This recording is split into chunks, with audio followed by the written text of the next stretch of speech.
Today in this lesson, this section, we're going to be talking about joints, all the joints of the body, the articulations, where one bone, one skeletal part meets another skeletal part, how they're held together, and some features of those things. So first of all, we have two different modes of classification for joints. We can classify them according to their composition or their mobility. We're first going to go through and talk about composition, kind of give an outline of composition, and then we'll go back and we'll look at it again, trying to classify them according to the mobility of the joints and the kinds of movements that are in there. All right, now we're going to be talking about joint classification by composition. We're going to start this first one up here. I have complete bone fusion, complete bone fusion. So in this case, you have two bones that are next to one another, and they start out with some kind of probably fibrous membrane between, and then over time that fibrous connective tissue is completely replaced by bone. And when this happens, we call this a synostosis. S-Y-N, ostosis, referring to a fusion of the bone, synostosis. Then there are those that have the fibrous tissue remain in there. They're not fused together. So different types of fibrous connections. Well, we kind of group these according to how movable they are, how tightly bound together they are. First of all, there's the very tight and immovable kind of connection, and that is what we know as a suture. So we see that in the bones of our skull, where the two parietal bones meet along the very top, or between the parietal bone and frontal bone. There's all through our skull, there are many suture connections. And where the two bones meet, they're very, very close together and very kind of interconnected and interdigitating between the sides. They're not movable. We think of them as kind of a fixed structure, like there's no suture line, there's no line between the bones at all. It's like one part. So these are very tight, immovable sutures, connections. Some barely movable. That means they have maybe a little bit of give. These are called syndesmoses.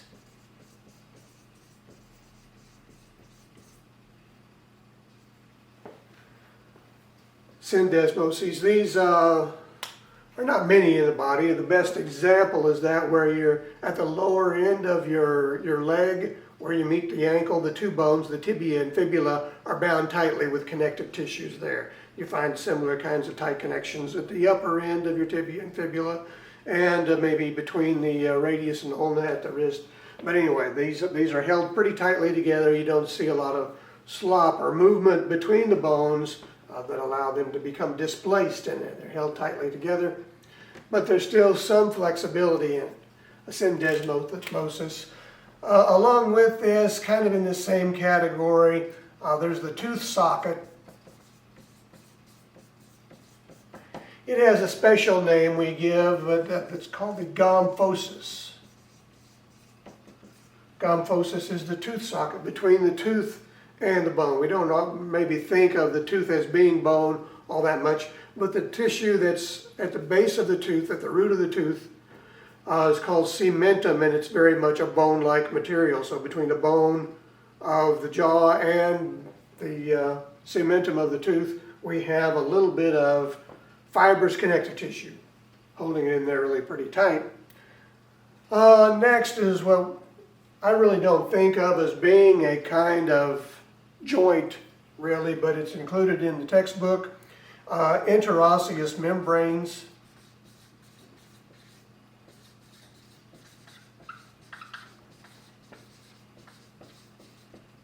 Really, the only place you see these interosseous membranes is in a span between two parallel bones. So the best example of that would be between your radius and ulna in your forearm there that joins between the two. There's a sheet that kind of links the two bones together, and the same between your tibia and fibula in your leg, these interosseous membranes. So those are different kinds of fibrous joints. Mainly the suture and the syndesmosis are the two primary types of good connections in there. Tooth sockets is a special consideration, and interosseous membranes are not really so much joints as just kind of a sheet between two parts. Next, if it's not bone or not fibrous connective tissue, it could be cartilage is the next one, cartilage joints.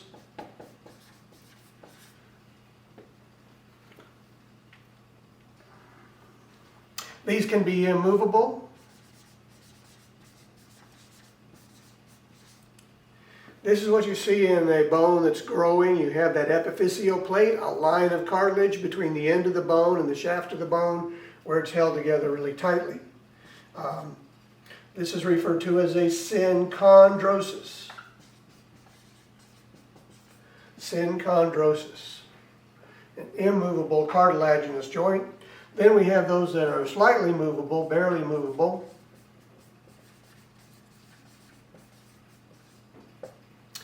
And where we see this, we think of the symphysis. Pubic symphysis is the primary example there between the two sides of your pelvis, where they're held together. The two pubic halves come together. Also in your sternum, there's a place between the manubrium and body of the sternum like that.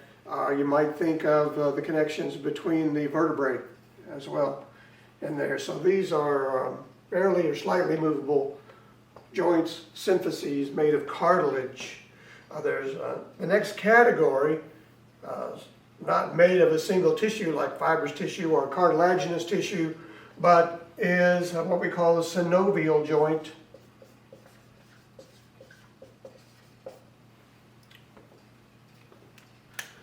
This is a complex structure made of multiple parts, not just one tissue type, but there's a cartilage in there, there's fluid in there, that's synovial fluid. There's a membrane that surrounds the joint and keeps that fluid in there around them, the movable parts of the joint. So these are always movable joints. And they are referred to as diarthroses. Diarthroses. Can't spell. Diarthroses.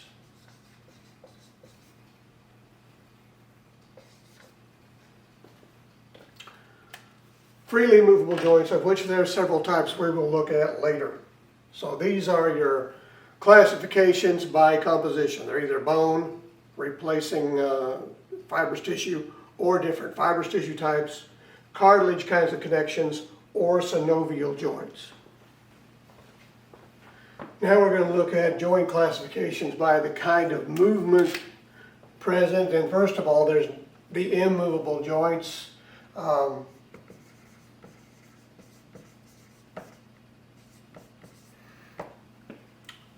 We've already mentioned if it's bone replacing bone at a joint to form a solid connection, we refer to it as a synostosis.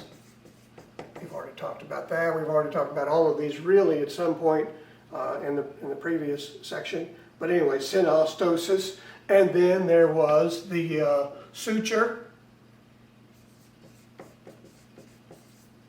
the fibrous joint between two bones connecting them together. Then there was the synchondrosis, when it was made of cartilage. I didn't mention where we might find a synostosis. Basically, it's in your frontal bone, in your middle of your forehead.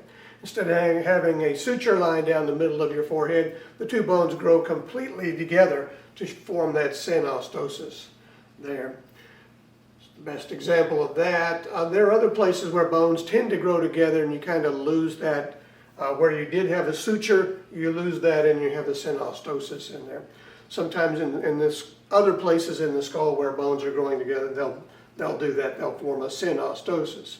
Suture, we already mentioned, is where you have a little bit of fibrous connective tissue between those plates of bone, but they're still held very tightly together. Synchondroses, like at the epiphyseal plate of a bone, where you have the end of the bone and the shaft of the bone joined at the growth plate, a cartilaginous growth plate.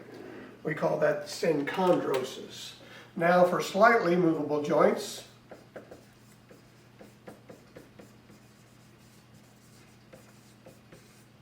We had the fibrous type that was called the syndesmosis.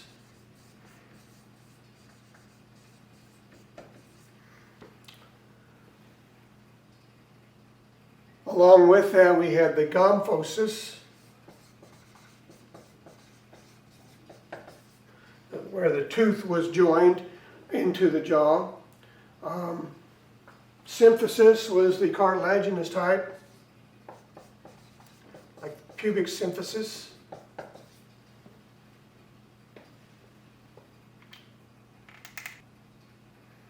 So we have immovable, slightly movable, and then finally freely movable.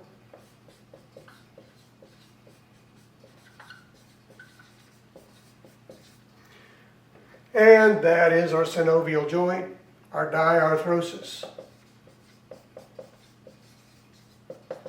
Freely movable joints.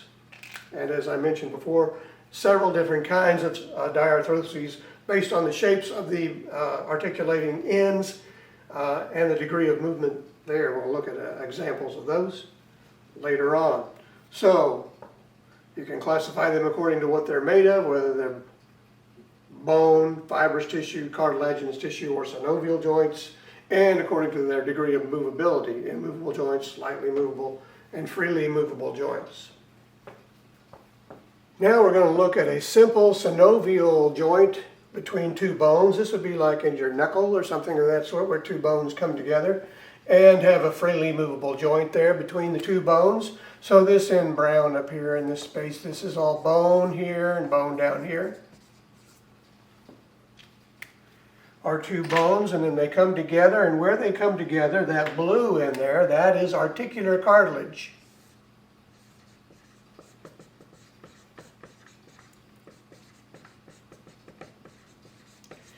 Articular cartilage. Now also inside here we have a fair amount of fluid. This is what we call synovial fluid.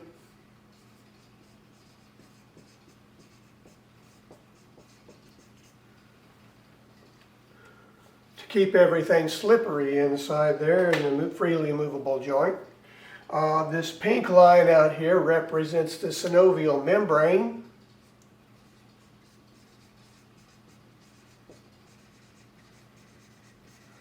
Synovial membrane surrounding that fluid sac around the joint. And then outside of that we have a fibrous capsule.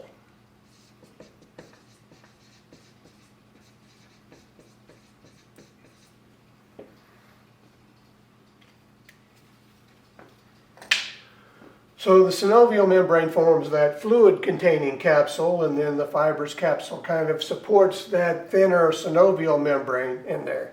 Synovial membrane produces the fluid that occupies that synovial space.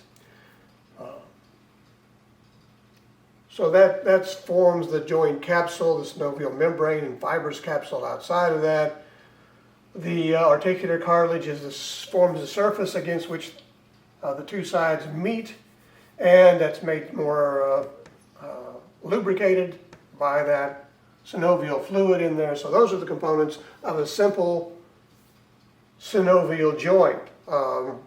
Things can get quite a bit more complex, and we'll talk about some of the parts that are often added to a synovial joint, and like your shoulder, knee, and so forth here later. But anyway, this is the basic structure of a synovial joint.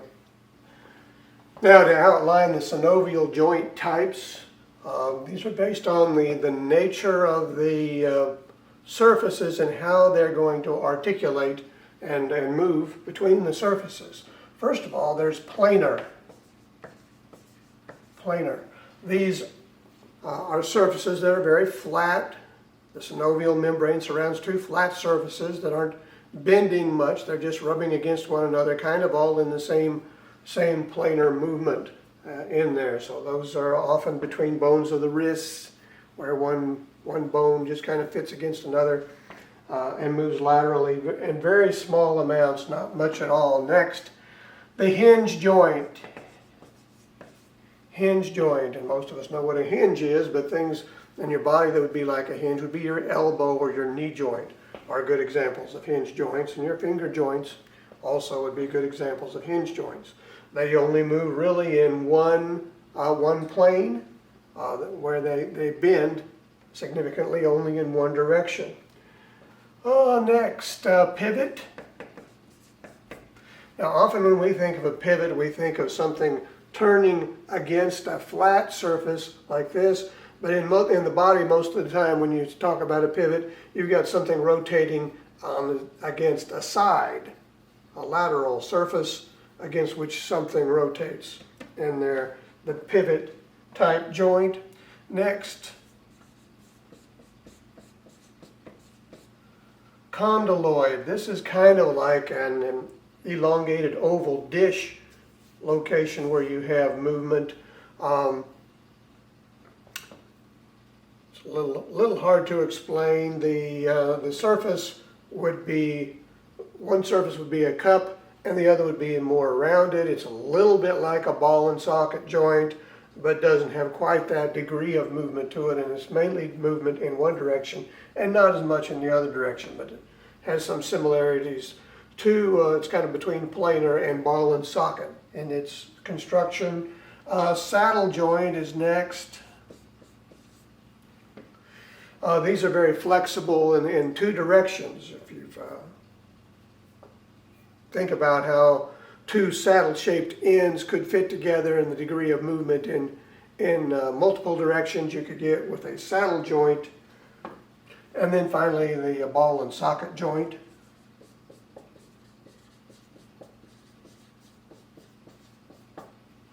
So I'm going to go through these again. The planar type of connection is between bones, your carpal bones at the base of your hand, of the wrist, and in the tarsal bones and the foot, around the base of the foot near the ankle. Here you have flat movement of bones next to one another, usually not very much distance traveled. There's just a little bit of give between those bones and planar joints. Hinge joints, we've already mentioned, your elbow, your knee, your finger joints are mostly hinge joints, your knuckles.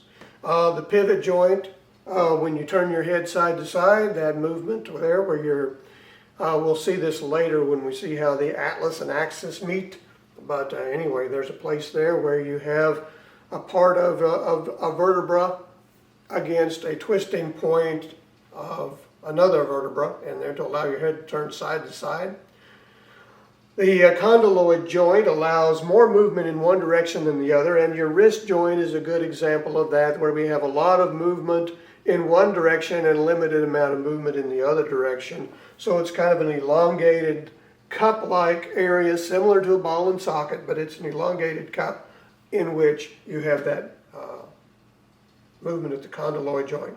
Saddle joint allows more movement in two different directions, specifically at the base of your thumb. You have this movement that goes in two directions, and so you have one kind of rounded surface this way, and the other bone has a corresponding rounding that way, and then on the other plane in the other direction you have a different kind of thing. I often compare this to the shape of a Pringle potato chip. So anyways, where you turn one Pringle sideways on top of another, and you have that connection between the two. It allows movement in both directions.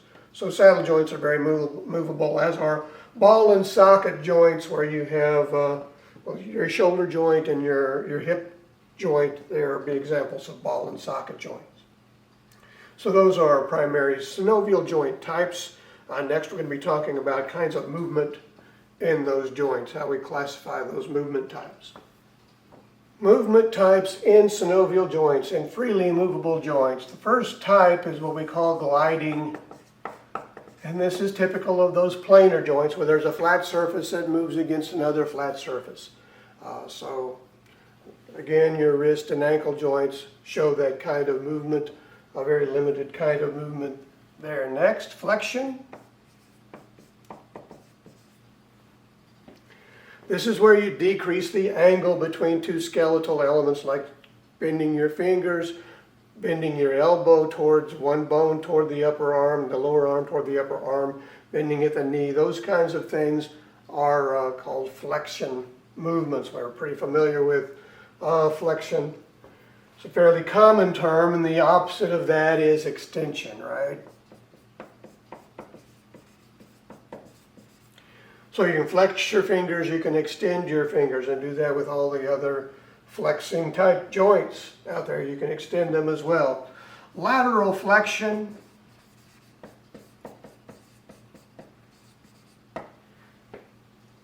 pretty much limited to bending the upper trunk of your body to one side, leaning over to one side where your back flexes a bit. So you kind of go from a straight position to a bent position.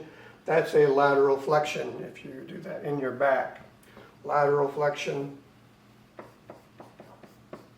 Hyperextension. We've already talked about extension. If you extend your fingers, stretch them out. If you hyperextend your fingers, then you're bending them back past the normal position. Same is true. We do that with our head. If we look upward, we can bend our head past its normal position. This would be flexed, and then to extend would be to raise our head, and then to hyperextend would be like to look up. So those are hyperextension. Most joints you don't want to hyperextend, like your knee. You don't want that to happen and cause damage to your knee joint. Next, abduction. That means to take away from. So you hear about somebody being taken away from their home. They've been abducted from their home. So that's moving away from the center of the body. So your arm, if you raise it out to the side, that's abduction of your leg if you move it out to the side. Even moving your fingers apart away from the center line there, that's an abduction of your fingers. The opposite of that, moving back toward the midline, would be to adduct. So adduction is the reverse of abduction.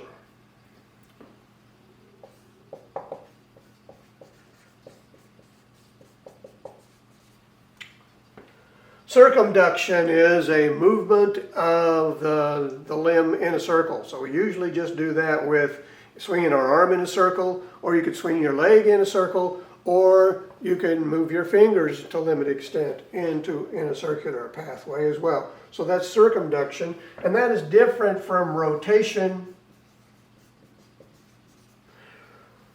Rotation is more like that pivoting movement we talked about before, where you can, for example, turning your shoulder in such a way that your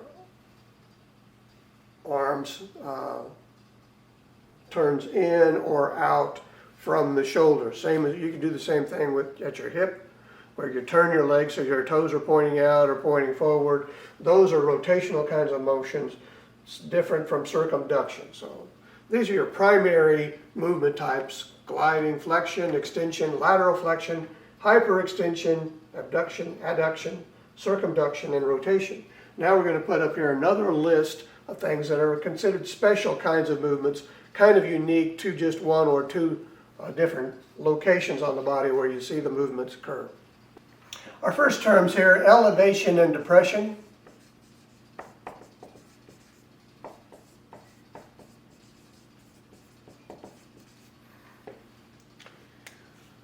You can elevate your shoulder and depress your shoulders, going up or going down. It's making it move superiorly.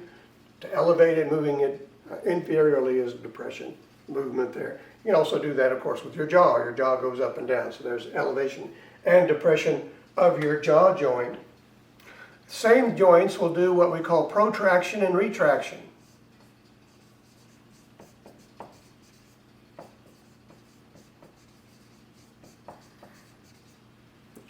Protraction of your jaw, we often say, is jutting your jaw out. To extend it forward, retraction is to pull it back. And you can do the same thing with your shoulder. You can push it forward or pull it back. So those terms apply to both jaw and shoulder, each of those. Elevation, depression, protraction, and retraction. Inversion. Do this with your foot. When you turn the sole, the plantar surface of your foot inward, that's inverting the foot. Doing the opposite, where you kind of turn your foot out the other way, is called eversion.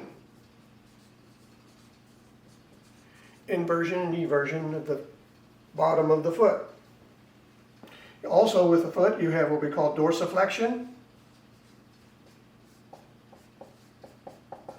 Raising the foot, dorsiflexion.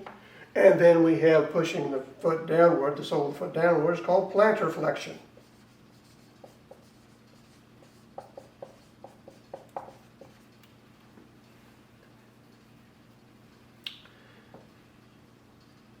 The next two terms have to do with the forearm, whether you have your palm up or your palm down. That's supination and pronation. Supination is to have your palm up, turn your arm so your palm is up. Supination.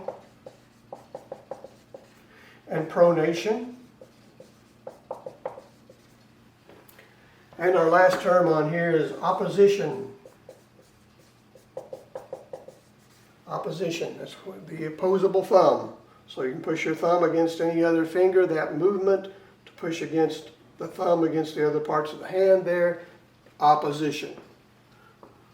So elevation and depression with either the shoulder or the jaw, protraction and retraction also with the shoulder or the jaw, inversion and eversion with the sole of the foot going inward or outward, dorsiflexion and plantar flexion, raising the foot up, the front of the foot, or plantar flexion, pushing it down. So plantar flexion is pressing on the gas pedal.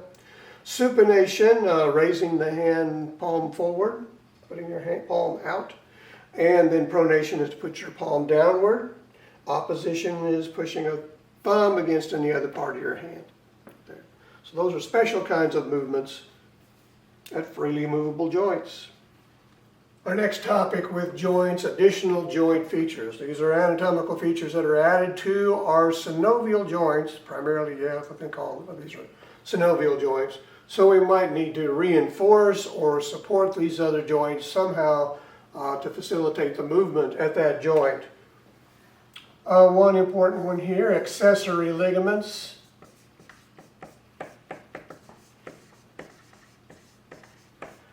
Generally, we think of these as bands of dense connective tissue that go around the outside of our fibrous joint capsule. So in your knee, you hear about your MCL, your medial collateral ligament in there. So to the inside of your knee joint, there's a strap of connective tissue that goes from your femur down to your tibia in there. So anyway.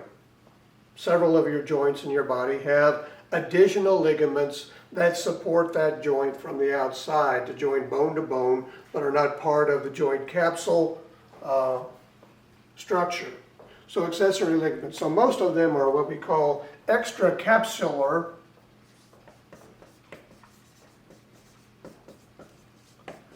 meaning they're not within the capsule. There are some that are still supporting ligaments that can be found within the capsule, intracapsular, and your anterior and posterior cruciate ligaments in your knee are the good examples of what we call intracapsular ligaments. So it's a ligament that holds the femur to the tibia in that knee joint, inside the synovial cavity of the knee joint there. So those are what we think of when we talk about accessory ligaments. They're either outside the capsule supporting the joint, or they're inside the capsule connecting the two bones together. Articular discs.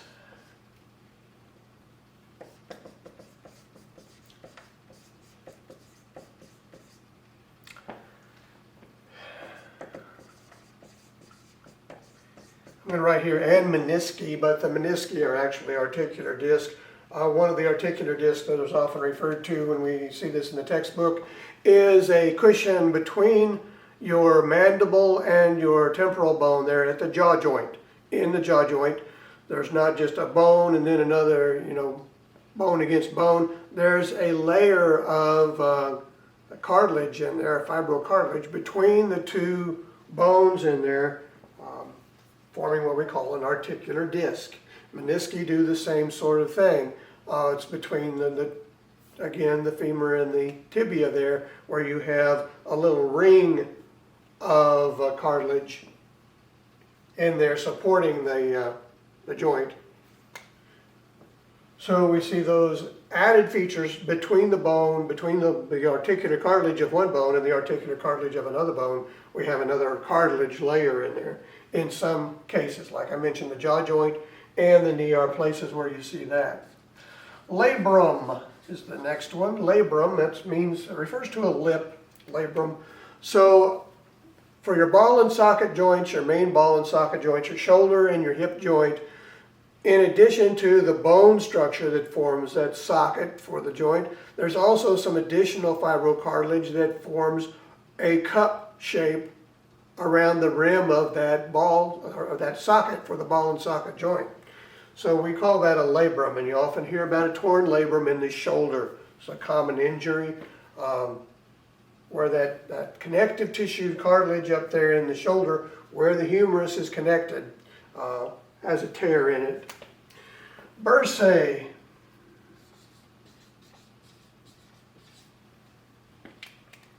You've probably heard of bursitis. Anyways, they're often between the skeletal elements and the accessory ligaments, the extracapsular ligaments outside of the joint.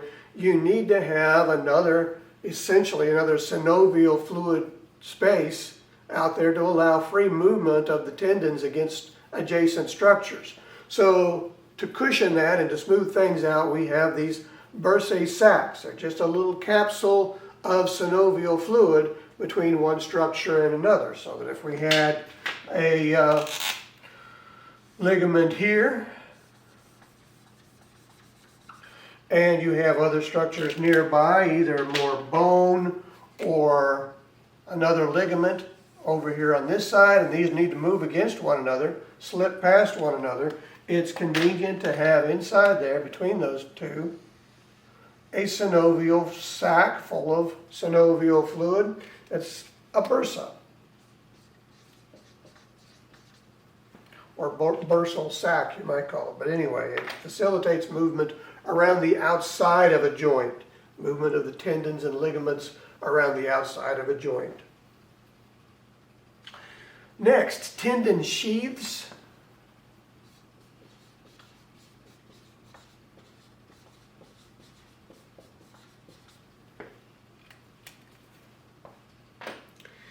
Now in this case, often, you think of our carpal tunnel problems that we get, we have through our arm and through parts of our legs and feet, we have these tendons that extend through another kind of bursal sac. But in this case, the bursal sac forms a tube around the moving part, around the moving tendon.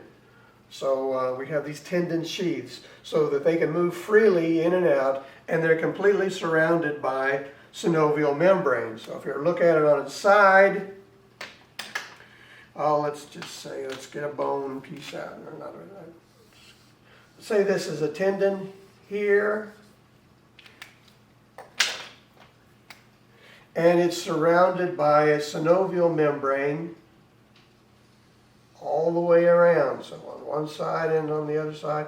And if we were looking at it in cross-section, we would see that it's completely encircled all the way around by this tendon sheath. So there's a sheath here, and it forms a bursal sac all the way around the tendon. Let's see, I'm going to draw a cross-section. So if we look at it in cross-section, there's your tendon, and all the way around it we would have the tendon sheath. That's an internal membrane and external membrane there in that cross-section, and synovial fluid between. Now there's not a big space out there, it's just two surfaces that have a little fluid between them that allows free movement. It's not a big gap like I've drawn it here. But anyway, those are some of the additional features you'll find associated with joints. Accessory ligaments that are extracapsular or intracapsular. Extracapsular, we said, is like the medial collateral ligament, also known as the tibial collateral ligament on the inside of your knee. There's also one laterally to the outside of your knee, and many other locations you'll find these extracapsular ligaments. Intracapsular, about the only place we really see that we can make common reference to are those anterior and posterior cruciate ligaments in the knee that join the tibia and the femur. The articular disc and menisci, we've mentioned that. That's in your jaw joint. You have an extra layer of cartilage. Those bones are not right against one another. Same with the menisci. They kind of separate the bones from one another in the knee. That extra pad of cartilage inside the synovial cavity. Labrum is that lip of cartilage that forms around the socket of ball and socket joint. Help support that. Bursae, fluid sacs that allow free movement between tendons and ligaments outside of the joint, so there's no friction there, and then tendon sheaths to allow movement back and forth of a tendon like your carpal tunnel or some of your tendons in your feet.